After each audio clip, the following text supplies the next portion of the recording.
किसी नगर में हरिदत्त नाम का एक ब्राह्मण निवास करता था।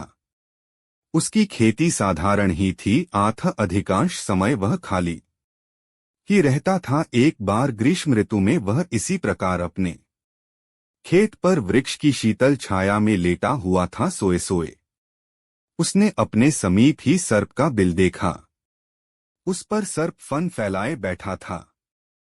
उसको देखकर वह ब्राह्मण विचार करने लगा कि होन हो, यही मेरे क्षेत्र का देवता है। मैंने कभी इसकी पूजा नहीं की, मैं आज अवश्य इसकी पूजा करूंगा। यह विचार मन में आते ही वह उठा और कहीं से जाकर दूध मांग लाया। उसे उसने एक मिट्टी के बर्तन में रखा और बिल के समीप जाकर बोला, हे क्षेत्रपाल, आज तक मुझे आपके विषय में मालूम नहीं था, इसलिए मैं किसी प्रकार की पूजा अर्चना नहीं कर पाया। आप मेरे इस अपराध को क्षमा कर मुझ पर कृपा कीजिए और मुझे धन धान्य से समृद्ध कीजिए। इस प्रकार प्रार्थना करके उसने उस दूध को वहीं पर रख दिया और फिर अपने घर को लौट गया। दूसरे दिन प्रातःकाल जब वह अपने खेत पर आया तो सर्वप्रथम उसी स्थान पर गया। वहां उसने देखा कि जिस बर्तन में उसने दूध रखा था उसमें एक स्वर्ण मुद्रा रखी हुई है। उसने उस मुद्रा को उठाकर रख लिया। उस दिन भी उसने उसी प्रकार सर्प की पूजा की और उसके लिए दूध रखकर चला गया। अगले दिन प्रातःकाल उसको फिर एक स्वर्ण मुद्रा मिली। इस प्रकार अब नित्य वह पूजा करता और अगले दिन उसको एक स्वर्ण मुद्रा मिल जाया करती थी।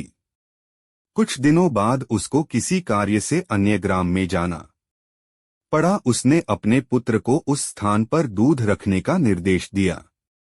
तदनुसार उस दिन उसका पुत्र गया और वहां दूध रखाया।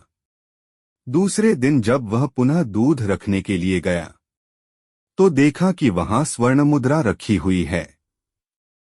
उसने उस मुद्रा को उठा लिया और वह मन ही मन सोचने लगा कि निश्चित ही इस बिल के अंदर स्वर्ण मुद्राओं का भंडार है।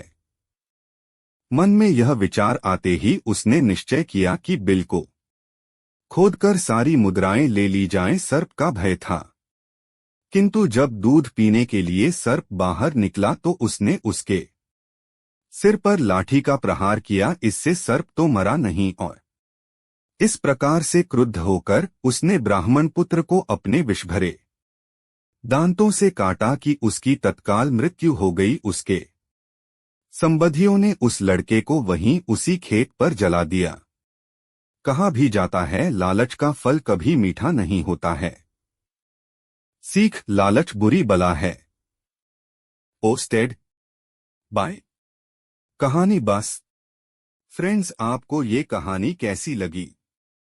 आप अपने कमेंट्स के द्वारा हमें अवश्य बताएं। कहानी पसंद आने पर लाइक और शेयर करें। ऐसी ही कहानी के लिए हमें सब्सक्राइब कर लें।